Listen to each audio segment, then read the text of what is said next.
Hello, my name is Felipe Barreras Galindo, and together with the Dra. Cristina Velasquez Marrero, I'm going to be working on my project, Neurotoxicity, Effects of Alcohol Exposure on Differentiating Cells. First, we needed to come up with a problem, and can exposure to alcohol in early stages of neurodevelopment affect the process of differentiation and/or survival? We propose that physiologically relevant concentrations of alcohol can have crucial impact on protein expression, percentage of differentiation of progenitor cells, and on the survival of neurons resulting in fewer neurons with critical differences in their intrinsic properties. In other words, a less differentiated cell. We aim to understand the processes that allow us to identify the limits of tolerable exposure by the system and the key processes that can be affected as points of future clinical interventions. In our objectives, we have that we need to understand the relationship between differentiating cells and alcohol exposure, establish a correlation between protein expression and level of differentiation and survival percentage. Also, we need to establish correlation between the ionic channel's properties and level of differentiation and survival percentage. And finally, we aim to find proper and accepted results that may be useful in future clinical interventions. It is widely known to the public that consuming alcohol while pregnant is not a safe thing to do. Nevertheless, some people still do it. This can lead to what is known as fetal alcohol syndrome, or FAS as some may know it. It comes with serious consequences to the baby. It can cause serious developmental, cognitive, and behavioral problems. 1 to 5% of the population in USA suffer from this. It is not a high percentage, but it's still something, and it would be essential to keep it as near as 0% as possible.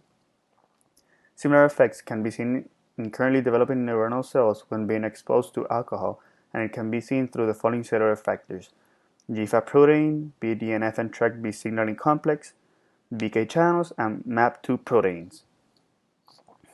First of all, we'll start talking about GFAP. GFAP is a monomeric intermediate filament protein found in the astroglial cytoskeleton. It is a biomarker for astroglial injury, and the GFAP gene provides instructions for making a protein called glial fibrillary acidic protein, or GFAP. It is highly involved in controlling the shape, movement, and function of astrocyte cells, and theoretically, an increase in alcohol exposure should lead to an increase in GFAP expression due to their homeostatic role and function. It is also essential for differentiation and for survival. Let's talk about the BDNF and TrkB receptor complex. The BDNF regulates a variety of neuronal processes, including neuronal development, neuroprotection, synaptic plasticity, and learning and memory. It is also essential for survival. The dysregulation of BDNF has been implicated in multiple neuropsychiatric disorders like depression and anxiety, schizophrenia, and drug abuse. In moderate alcohol exposure, once again theoretically, levels of BDNF should increase due to the homeostatic environments to keep the cell in control. In high alcohol exposure, BDNF should decrease due to elevated expressions of microRNAs. The upregulation of microRNAs have a role that target the BDNF transcripts for degradation. In conclusion, less BDNF. BK, or big potassium channels. They have a dominant role in shaping the neuronal activity. They have a long intracellular carboxyl terminus that forms a calcium sensing module important for activation of the channel. MicroRNA molecules are upregulated by alcohol exposures, just like with the BDNF and TrkB complex, leading to a destruction of high alcohol sensitivity BK channel isoforms. This leaves us with low alcohol sensitive isoforms in the cell membrane, and some of these examples are insertless, Alcorex, and Strex. BK channels remaining in the membrane after alcohol exposure become less potentiated by acute challenges, less clustered since they tend to be high clustered and have high densities.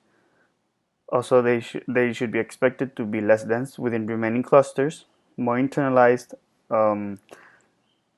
Instead of being in the membrane, they're inside of the cell, and in conclusion, less sensitive to cellular signals overall. The last factor we're going to study, is going to be the MAP2 protein. This is a microtubule linked protein essential for differentiation.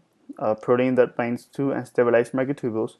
They have a critical role during mitosis because they are non-motor proteins involved in segregating sister chromatids with microtubules. Levels decrease in consequence of alcohol exposure and stabilize in abstinence. So the disruption of the dynamic instability of microtubules by MAP2 can lead to mitotic block, cell cycle arrest, and cell death.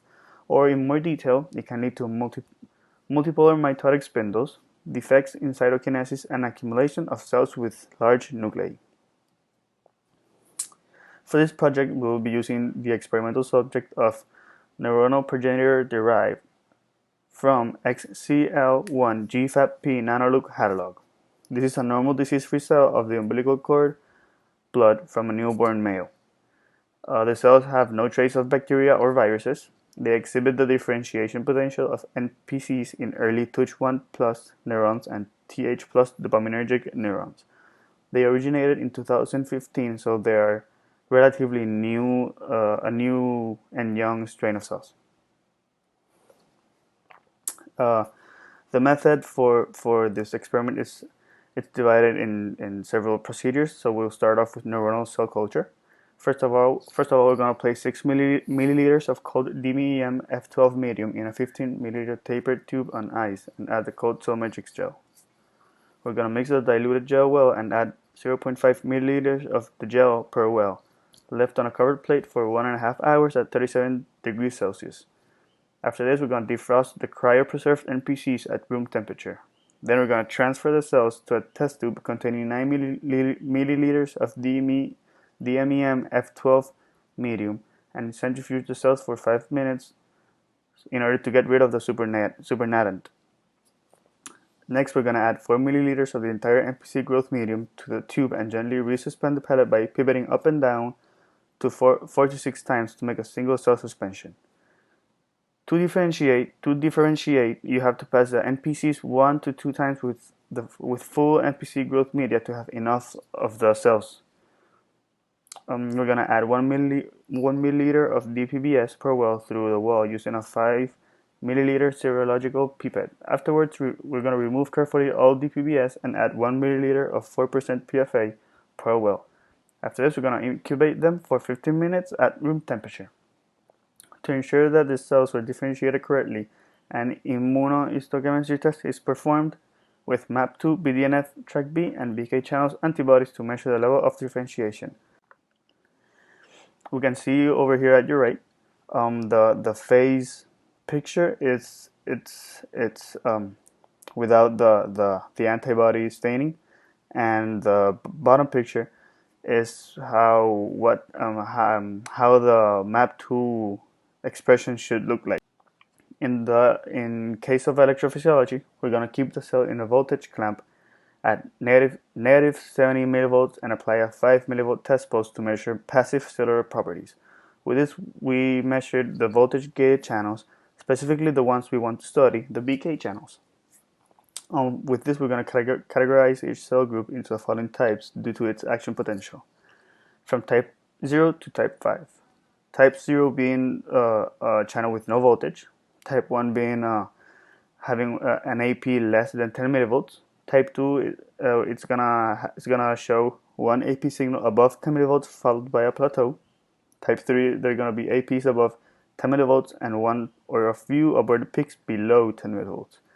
And at type 4, they're gonna be fired more than one AP above 10 millivolts but at a frequency less than 10 Hz. Finally, in the type 5, they're gonna shoot APs above 10 millivolts at 10 Hz or more.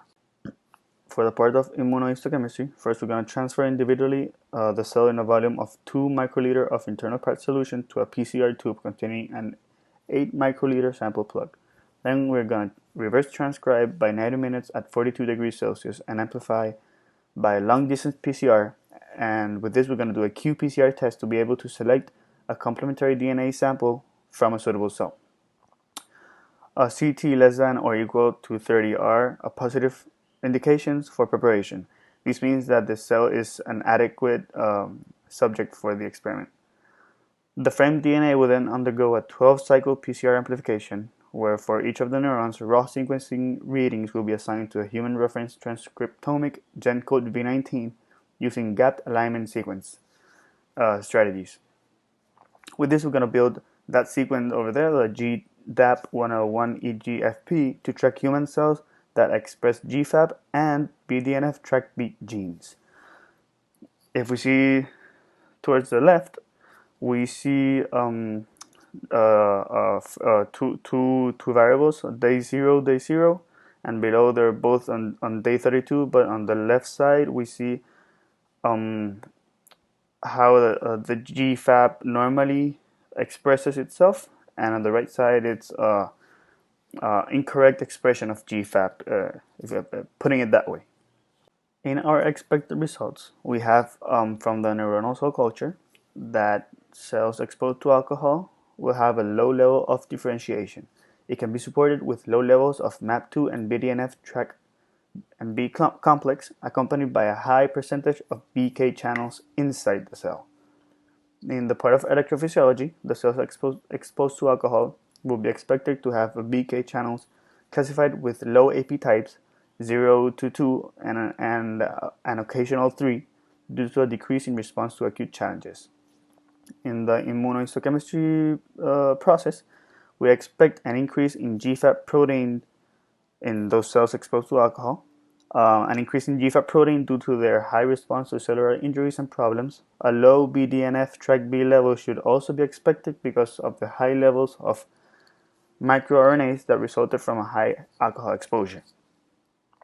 Overall expectancies, we expect that cells exposed to alcohol to have a lesser percentage of differentiation and survival due to modifications and deregulations of the essential factors that were studied. That the unexpected results from the neuronal cell culture are going to be that the cells exposed to alcohol,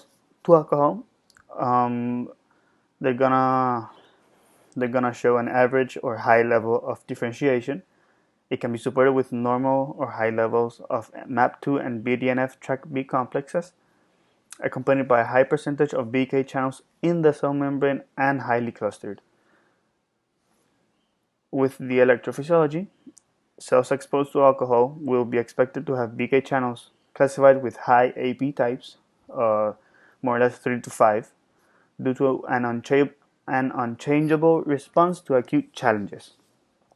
In the immunohistochemistry part, the cells exposed to alcohol, it should be expected a normal amount or decrease in GFAP since the cells haven't had problems in the process of differentiation. A high BDNF track B level should also be expected, and it can be explained by a moderate alcohol exposure. Possible explanation for these unexpected results is that the cells that were exposed to alcohol differentiated and survived normally. This could be explained by a moderate level alcohol exposure, whereas the cells were still tolerable and responsive to such concentrations. That is all. That is my project. Here is my biography, and I hope you liked it very much, and also thank you very much.